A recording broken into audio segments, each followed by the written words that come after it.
Welcome to the Hope Line. Hope Line with Dawson McAllister. Hey, welcome to the show. I'm Dawson McAllister along with Rachel Cardinal. What a show we're going to have. Trust me, if you stay the whole hour, it could forever change your life. Rachel, what do we have on tap for the show? We're covering the issues that you face, and we'll be talking about things like understanding mental health, relationship challenges, how to grow your faith. We're in the business of changing lives, so if there's any part of your life that needs changing, we are here for you. So glad you're listening. Just stay tuned the whole hour. It's going to be really great. I've been dating this guy for almost 8 months. All along, I felt like I just really am wishing that the relationship could revolve more around God. I used to think when the sun was shining, it was a sign that fame. And I'm really confused by him sometimes because on like the one hand, he gives away his whole Saturday every week to go volunteer at church. But then it seems like the rest of the time when he's not at church, he just doesn't act very much like a Christian. He swears a lot and he talks dirty. And so I'm stuck feeling like I don't know if I should break up with him, which I don't want to do, or if there's some way that we can work this so this can go more towards God. The way you're making me more like you.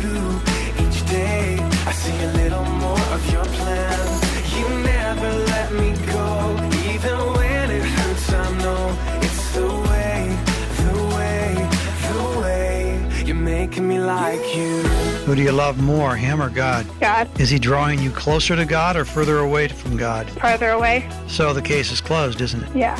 You told him, I wish you'd come closer to God. I wish you quit talking trash. Just because he helps out the church doesn't necessarily mean he is a big believer in God or that he's a Christian or something.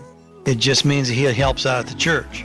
And, you know, you have a deep, deep faith in God. God's number one to you. But there's always this pressure of making him number one. So there's a simple rule that I'm sure you know. Be around people who help you get closer to God, not further away. Be around people that treat you with love and respect, not the opposite. You have to decide who's most important and then act on it. The Hope Line with Dawson McAllister. Good to talk to you. What's going on with you? Nothing. I wanted to call and, give thanks to you. About a month ago, I called you. I had issues with my ex. We were going back and forth. I wanted to be with him, but he wasn't sure where he wanted to be, and we were doing the whole friends with benefits kind of thing, and it wasn't working for me because I wanted a relationship, but he really didn't.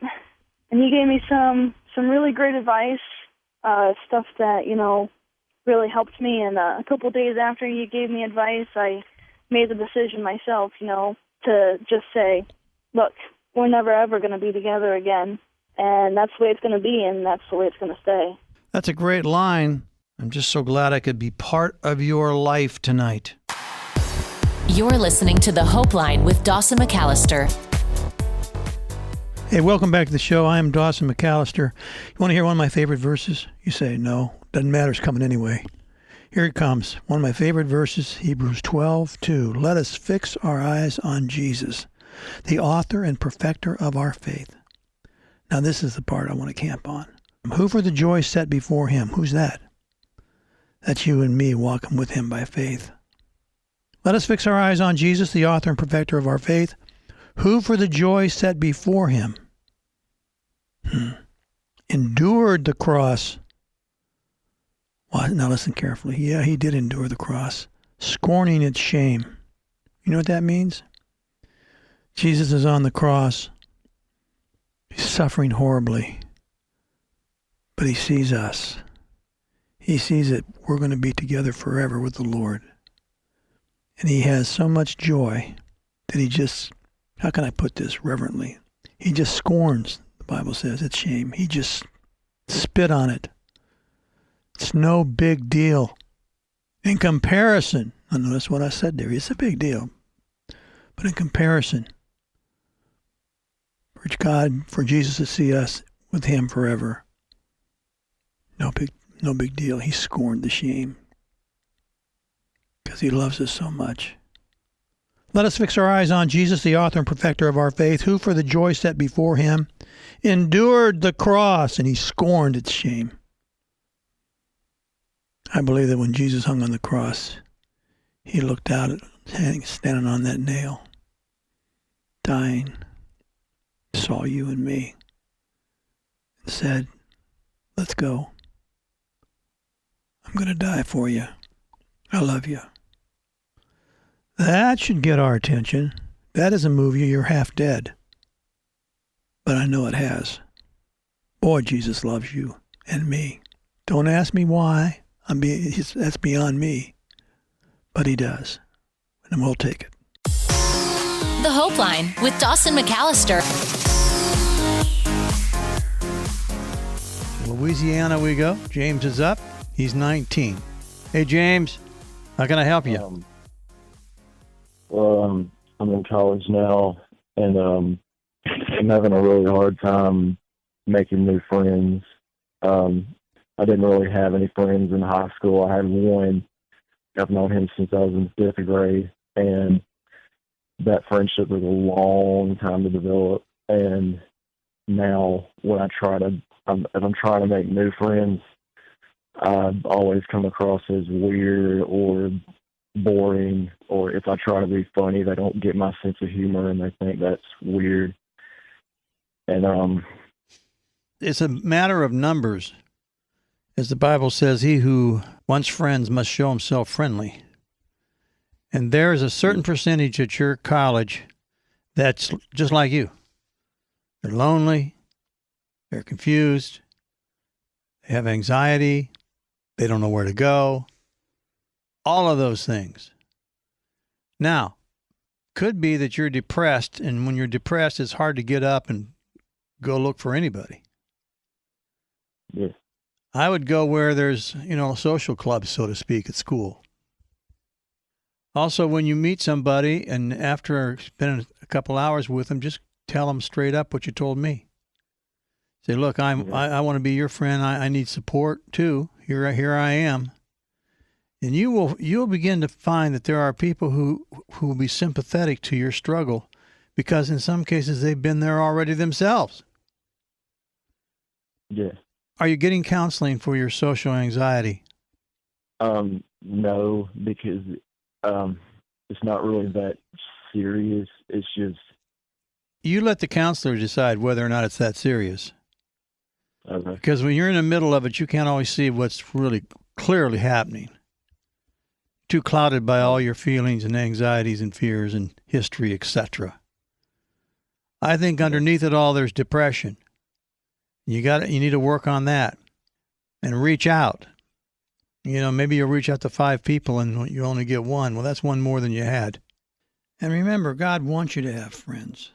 Friendship was God's idea first, My prayer is that you would find a relationship that would help you really know God better and be encouraged. My prayer is that you would have the relationship that David had with Jonathan. Listen to this. It's in the Old Testament. And Saul's son Jonathan went to David and helped him find strength in God. That's what you need. It's people that will help you trust God more than ever and believe that friends are just around the corner. This is the Hope Line with Dawson McAllister, and I'm Rachel Cardinal. We're here to bring you a show jam-packed with greatness. Why is it so great? Well, it's because we share each other's burdens. We were never meant to carry our problems alone. And this is a place to get it out and find help. Never underestimate the power of talking it out and seeking counsel during a struggle in your life. It takes courage to put yourself out there to talk about your issues and to seek advice, but it's well worth it. Chris, he's on the line, and he took the brave step of calling in. He says he's struggling with his weight, and he's also depressed. Chris, hey, tell us more about what's going on with you. I need some advice or maybe some help. What's going on is I'm 24 and I'm morbidly obese. Are you able to get around? Yes. Mm-hmm. And the problem I'm running into is I've tried every diet under the sun. Doctors? Been to doctors? Yes, I've been to New Direction, which was a program through doctors and everything. What's that operation they can do now? Gastric bypass. Yeah, have you thought about that? I've actually went and had the test done, and there are too many risks for me to have it done. But isn't there something else they can do with bands or something, too? I think it's called like lap band, Yeah. which I didn't even go any farther. Why? Discouraged. So your underlying problem is depression. If there was a procedure that would help you, and again, I'm not a doctor, don't play one on TV, Right. but if there was something that could give you hope and help and you didn't pursue it, then it seems to me you would be depressed. And the more depressed you become, the heavier you become. The heavier you become, the more depressed you become. It's a vicious circle Right. that leads to the grave quickly. Yeah, and being young as I am, it really scares me. And, going to have all the tests done before the procedure, I'm very, how would you say, religious towards, the healthy food, the portion control. Like I said, it gets really discouraging because I can't lose it, and I've tried so many different things. Even when I'm not on a diet, I'm always watching what I'm eating. I don't eat fast food. Have you given up, Chris? I'm to that point. Well, you haven't tried everything. When we talked about the one procedure, you said I just don't have my get up and go, got up and left. Right. Well, you haven't tried everything. Until you've tried everything, then there's still hope. You're not working out. Right. You could get in a pool, protect your joints, for example. Right. You say, well, I'm so heavy, I'm too embarrassed. Well, no one looks that good in a casket. Right. You still have options. Don't give up. I want you to know what depression is not and what depression is. Depression is not a weakness. Depression is not something to be ashamed of. It's not feeling low for a couple of days or a passing blue mood. Depression is not a condition that you can snap out of or just will away. Depression is not something to keep secret. What is depression? Well, it's a prolonged, unexplained sadness that affects your everyday life. It goes beyond the normal ups and downs of life, and people who are depressed often feel trapped beneath emotions of overwhelming sadness and hopelessness, and that goes for an extended period of time. No matter how impossible it may seem to overcome, I want you to know there is hope for depression. Start by talking about how you're feeling and what's contributing to your depression. At the Hope Line, you can chat at thehopeline.com/gethelp. You're listening to The Hope Line with Dawson McAllister. Hey, Seth. Thanks so much for calling in. We hear you're worried about a friend of yours. Can you just tell us, what all's going on? About 5-6 months ago, one of my good friends, her two friends died in a car accident, and it's still going on, for her, as, a pain that happens. She, even though they passed or whatever, she doesn't eat. Sometimes, she'll throw up. Any little thing, it sets her off, and, she just feels like it's her fault. And why would it have been her fault? Do you know? She was the one that was at their house, and they were going to see her to hang out with her, and they never made it that far. So anything that, you say, sometimes, it just goes there, and then it takes her back. And I don't know what to do to help her, because I don't, me and some of my friends don't want to get to the point of her committing suicide, and I want to know what I can do to help her. Well, it wasn't her fault that they were coming to her house to see her and they were killed in a car accident. Equally, it would not be your fault if, after you trying to help her, she committed suicide. So keep that in mind. Just be there for her. And there's just a few things that you need to get across to her, but be very careful how you do it. It's not her fault. You're standing with her. Each day, it'll get a little bit better. She doesn't really need for you to give her any answers that will help her much. She just wants to tell her story over and over again to you and have you listen. So do that for her. Just listen, and just those few things that you can say creatively and gently. It's not your fault. You're in a grieving process, and it will get better. And I'm here for you.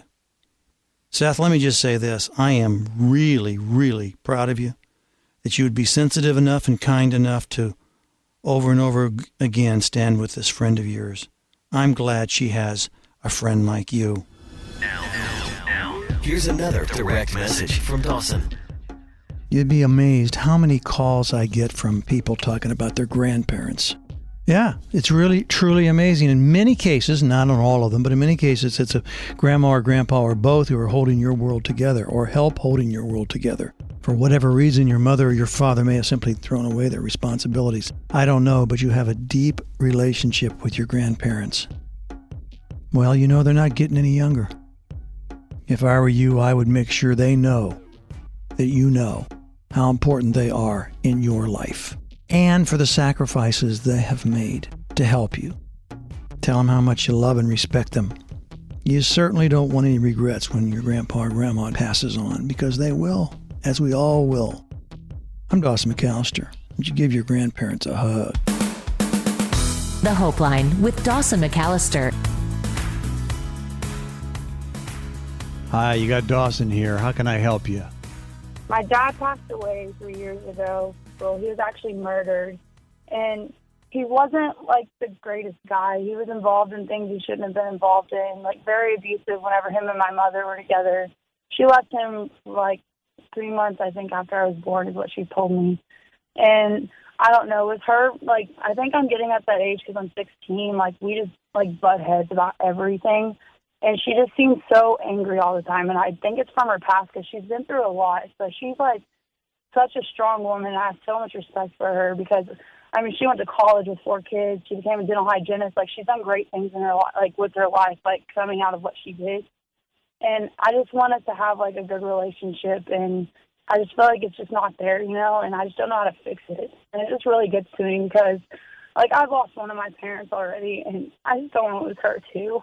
And I just want us to be okay, and I just don't know how to fix our relationship because it's, like, gotten really bad. Like, we said things to each other that a mother and daughter just should never say.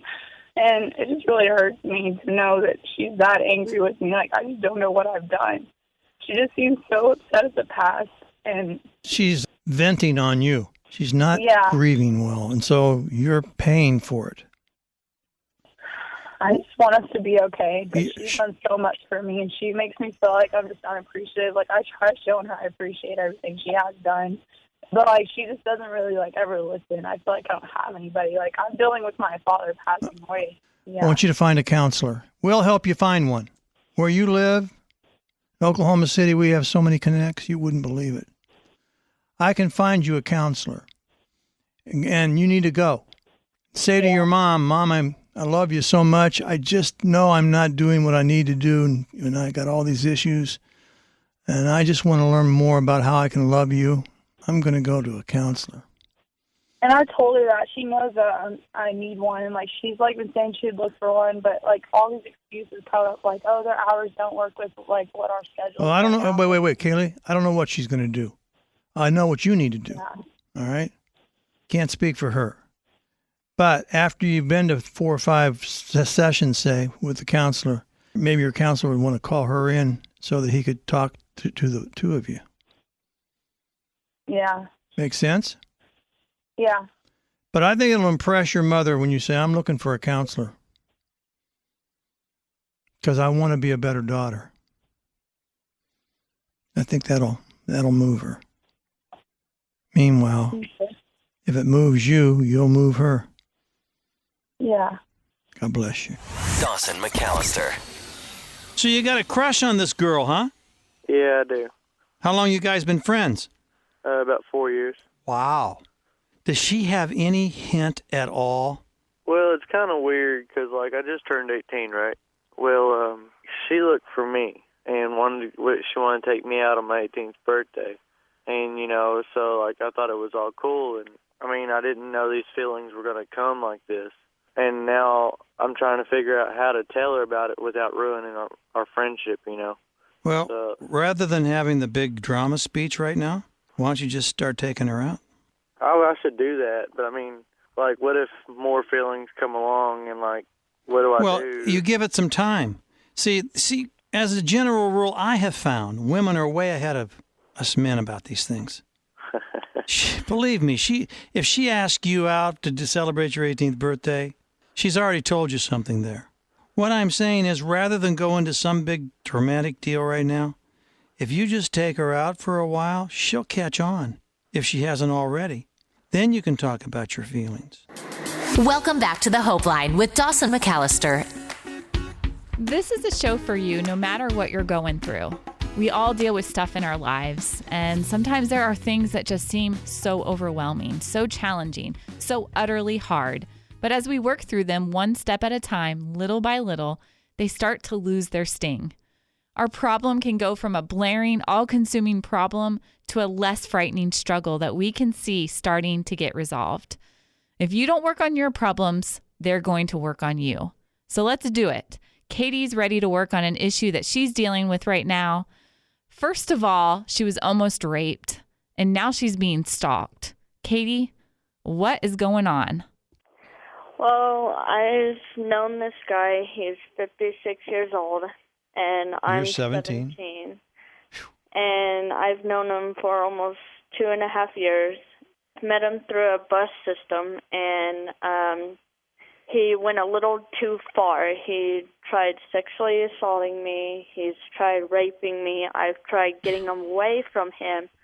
And so my mom took place in it. I've told her several times he's not going to leave me alone. We can't do anything that's going to make him leave me alone. So we put a restraining order on him, and the court went through the process and everything. He's breaking the restraining order 3 times now. This is the 3rd time. He just got out of jail today. And not even 2 hours later after he got out of jail, he calls me on my mom's house phone. What did he say? He says, I love you. I've never treated you wrong. I help you out. I got you to the school. I've helped out your mother. All right, did you call the police? Did you call the police immediately? Yeah, they said that they'll look at phone records and everything, and that they will keep a watch over in this area.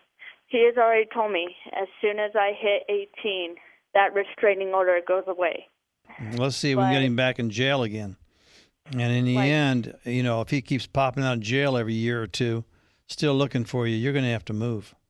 As far as this guy's concerned, every time he even acts like, you know, calls you, does anything, bang, we go to the police. We don't mess around. Everything's quick, firm, and they're going to get fed up with it. And so is the judge. And they're going to put him away now. This is Dawson McAllister. I've been dating this guy for 8 months. I've had a lot of fun in the relationship, and I'm really glad to be in it. But all along, I felt like I just really am wishing that the relationship could revolve more around God. There is no ocean that can't be parted. There is no mountain that can't be moved. He doesn't act very much like a Christian. He swears a lot. I don't know if I should break up with him or if there's some way that we can work this so this can go more towards God. It's life for the shadows, for all your tomorrows. It's knowing he's there through the sun and the rain.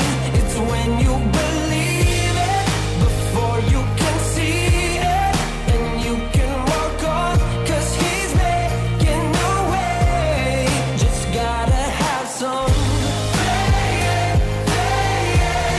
You gotta have some faith. Who do you love more, him or God? God.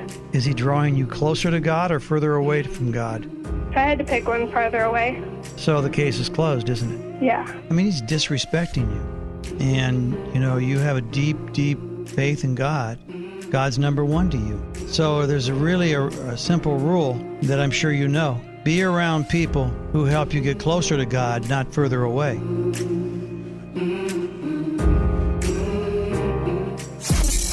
Hopeline. You're listening to the Hopeline with Dawson McAllister. Go to Louisiana and talk with Zach. Hey, Zach, thanks for waiting, bro. How can I help you?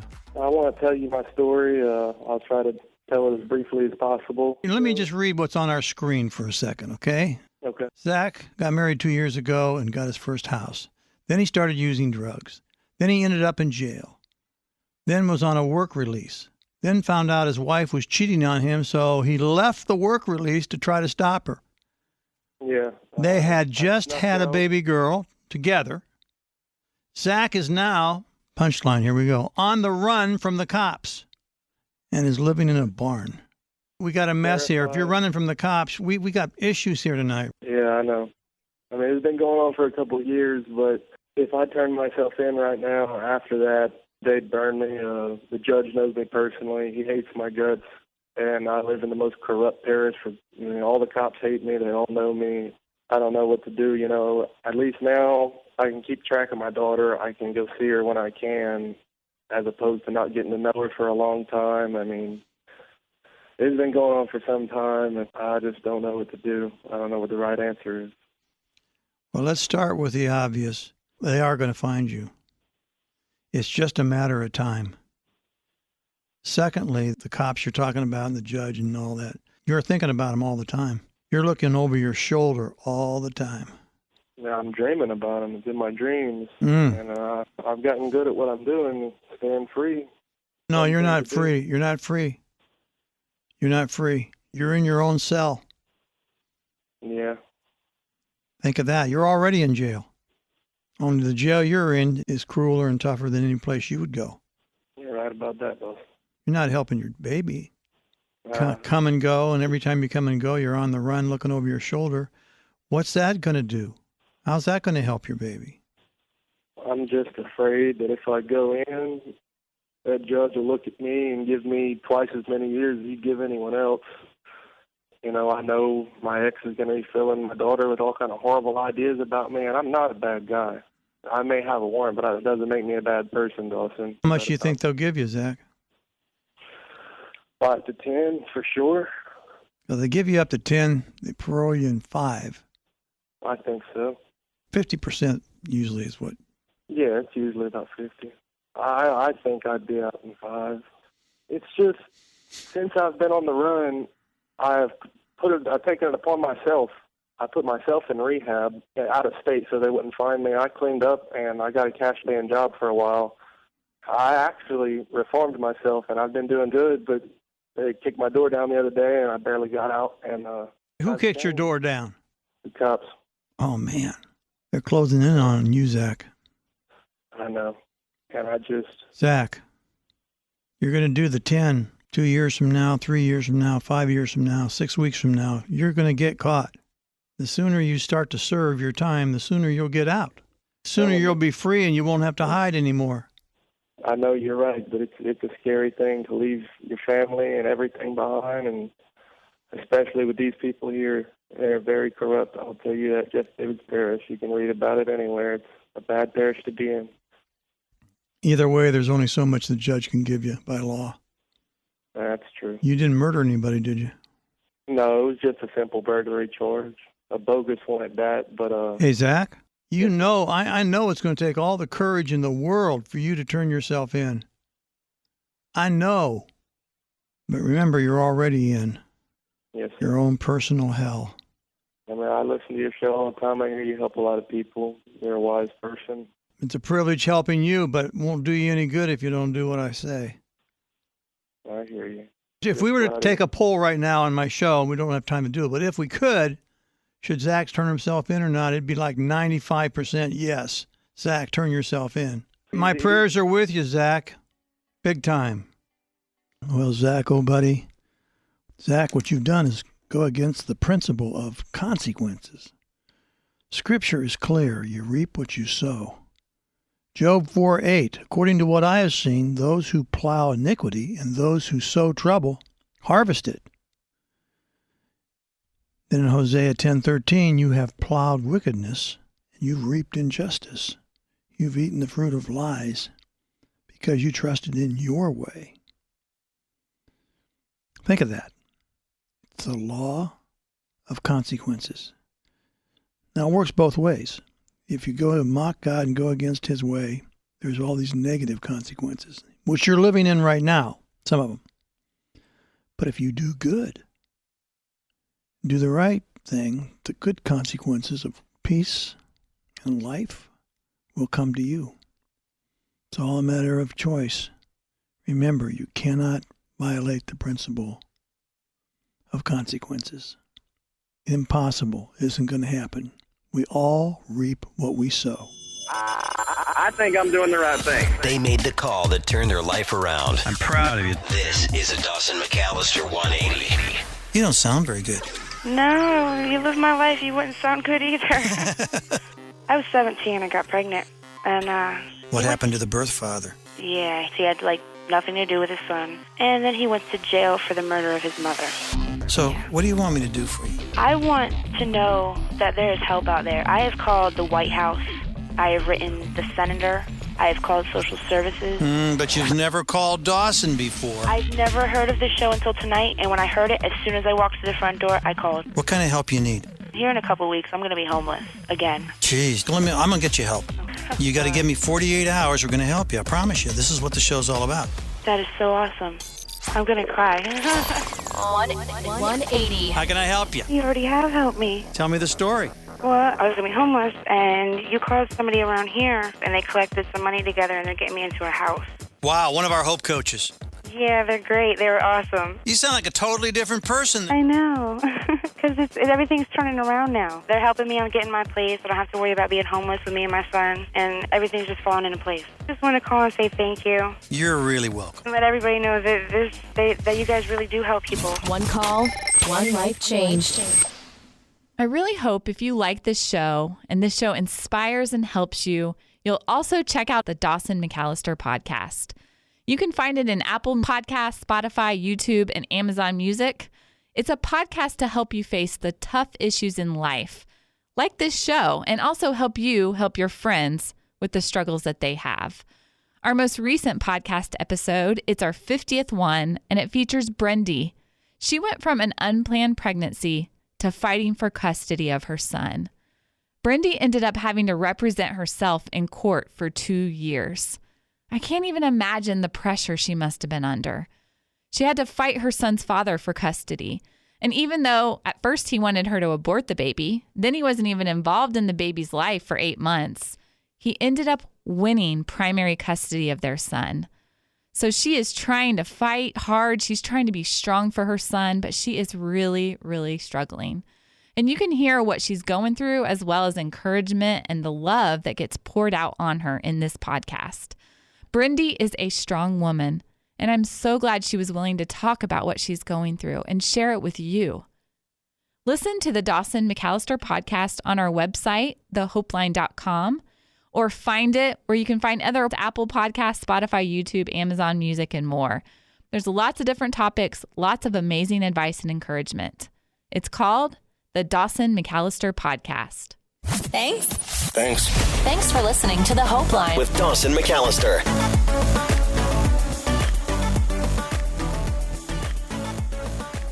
So you're falling for this guy, huh, Shannon? Yeah, I told him, and then he says that he's actually the one that told me he feels strongly for me first.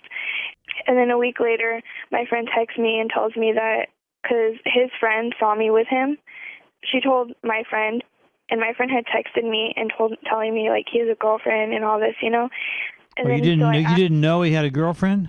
He told me that he didn't, and then so I asked him, and he said, "Oh, well, she's been telling everybody that we're still going out, but I broke up with her 3 weeks ago, and I thought I had cleared it with her that we're not going out." And I was like, well, I don't want to start going into a relationship unless you know for sure that you're not going out, because I don't want to start anything, I'm not that kind of person, And then so he called her, and then he told me that apparently they were still going out, and he called you and said, we're going out after all? Yeah, and he told her he was telling her I don't want to be with you anymore, and he told her about me and how he feels about me, and then I guess she's like, oh, well, you can do whatever you want, but we're still going to be together. And she has a little baby, and from what I hear from my friends, and then from what he tells me, to me it just seems like she's just trying to find someone to be there for her baby, because the dad isn't there. And so the baby's not is not the baby to the guy you like. No, it's not his at all. All right, well, let's take off our emotional hat for a moment. That we're in love, we had this trust build up. Just looking at it coldly, where's his mistake? I don't know. Number one, he's not taking a stand for you. Yeah. Number two, he seems to be very wishy-washy. He falls easily for her manipulation. Yeah. Am I making any sense? Yeah, you are. Thirdly, I'm wondering why, and I got to be careful about it, so take this the right way, Okay. that he's fallen for a girl that has so much baggage. Mhm. Have you thought about that? Yeah. We're talking baby. We're talking manipulator. Mhm. We're talking... He's giving you mixed messages. First of all, I don't see how you can win this. Yeah. Secondly, I'm not sure you want to win it. Mhm. Because, see, you sound like a really classy person. You understand commitment. Yeah. You understand honesty. Mhm. And he's not that way. He's Mr. Wishy-washy. Mhm. So as painful as it is, Shannon, you would be wise to just take the high road, if you will, and walk away. Mhm. There's a lot of other men out there, and I just don't want you being treated poorly. Now, more of the Hope Line with Dawson McAllister. When stress builds up, it has to have a place to release. Some people get stressed and then they yell. Some people get stressed and then they have panic attacks. Some people get stressed and have meltdowns, and there's so many other things that you can do when you get stressed. As with most things, there are healthy ways and unhealthy ways to cope. I mentioned some unhealthy ones. Some healthy ways are talking about it with someone who cares, exercising, praying, and asking for God's help, writing down what's bothering you, seeking counsel from someone who's been through it, and so many other ways. Next up is Kyle, who says he has a lot of stress right now, and so he's cutting. Kyle, what has gotten you so stressed out? Well, it sort of stems from my past and the present right now. I dealt with a lot of family issues when I was little with my mother and everything. That built up with now I graduated from high school. I got a job now. And my aunt and uncle and my little cousin just moved in with me and my grandmother, who that added stress on. And I guess I feel like my grandma looks at me and I guess I'm not doing what she really wants me to do. Like, she wants me to go to college, but all the, the price of college, and like I started looking at financial aid, and I don't know, I feel like she looks down on me, and like nothing I do is ever good enough for her. Well, you got a problem here because, one cut leads to another, which leads to another, which leads to another. And then you cut deeper and deeper, getting closer to those veins. Does your grandma know you're cutting? It's one of those unspoken things. Like, I think she knows, but she doesn't want to have to, like, really talk to me. And, like, there have been times where I've sort of hinted at it, but... Now, have you lived with your grandmother for quite some time? I lived with her for 4 years.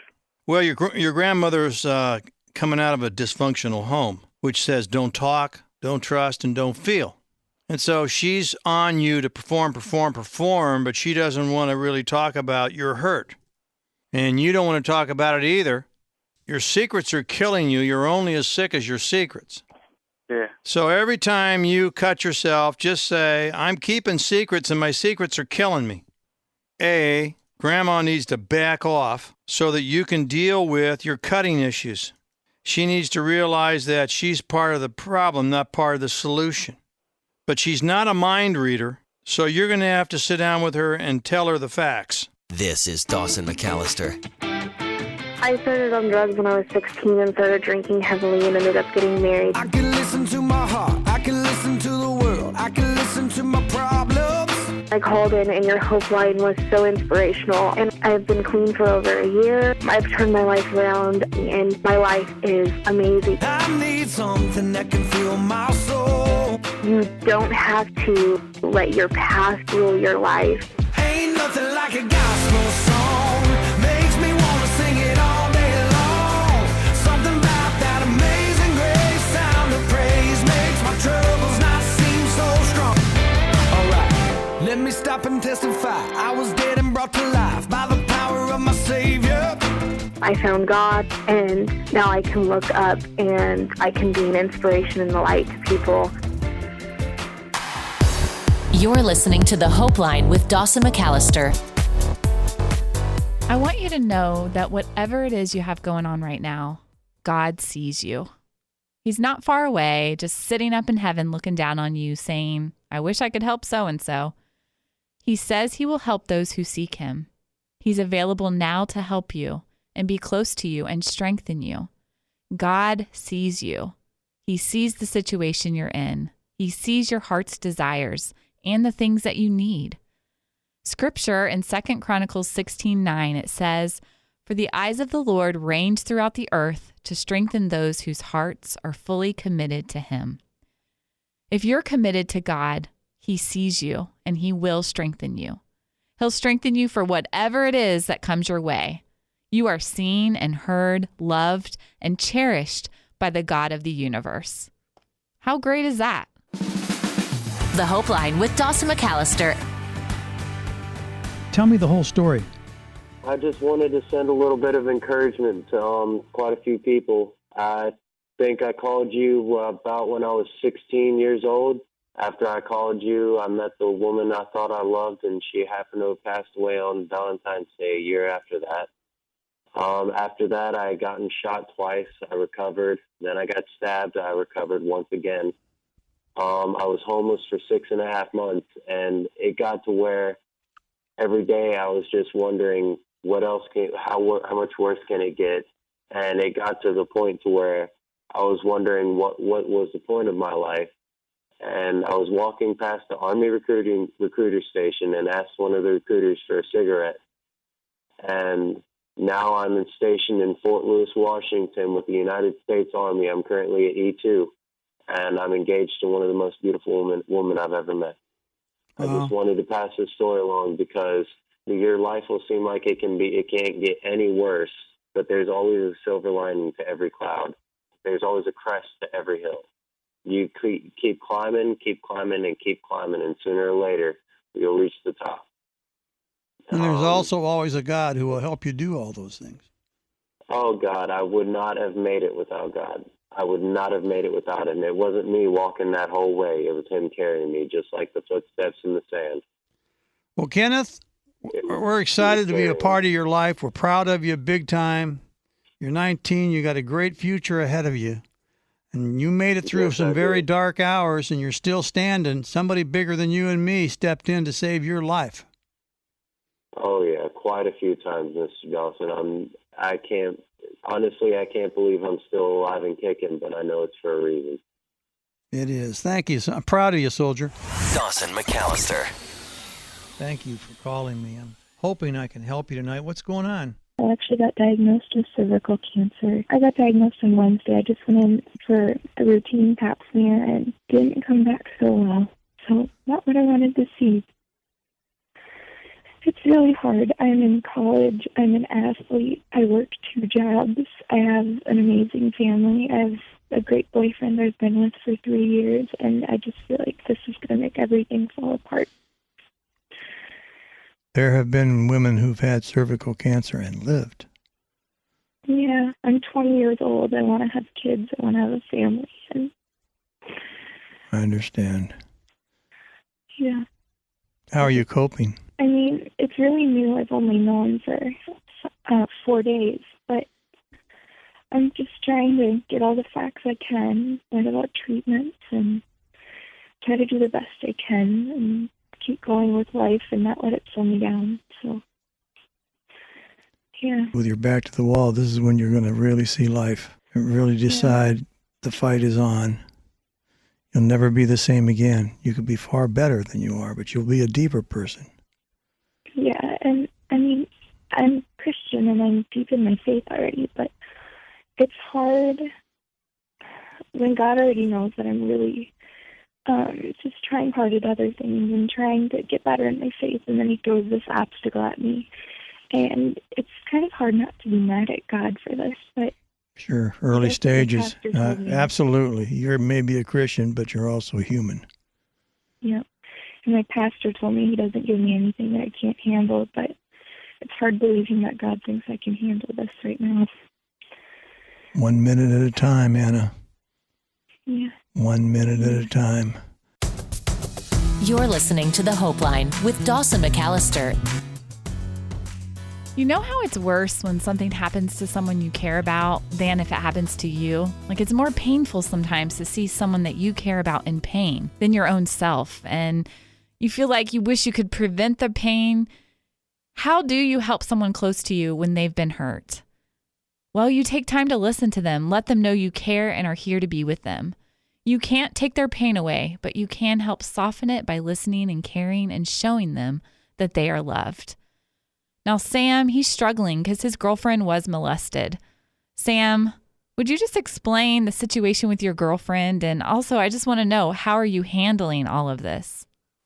She told me that last summer she was taken advantage of by her next door neighbor. And I've asked her many times to let me go over there and do what I have to show him not to do that type of thing. And each time she keeps telling me no. And I'm not going to not listen to her because I want to be with her. And I just want to give him justice. I wonder what kind of relationship the two of you are going to have when you're in jail. I know. See, that's one reason why I won't do it. That's why she doesn't want me to. What did he do? He molested her, and I just don't know what to do. Everybody's telling me to go do what I got to do and go handle business. That's the same thing I keep telling myself. But the actual smart side of me is saying, no, don't, because my next step isn't a pretty one. Yeah, that's right. You know something else, too, Sam? You don't know the full story. I don't know what happened. You don't know what happened. See, what happened is she went over there because she would always go over there with her little sister and her older brother, and she forgot one of her little sister's toys over there, so she was going over there to get it. And then he said, go away, come on, and then she went and sat on the couch, and he went looking for it, and then the next thing she knows, she got hit in the back of the head, and she woke up in the basement. All right, Sam, what you need to do is get her to tell her mom and dad. They really can't do anything about it because I don't know why they're not doing anything about it. But it's awfully late, for one thing. Yeah.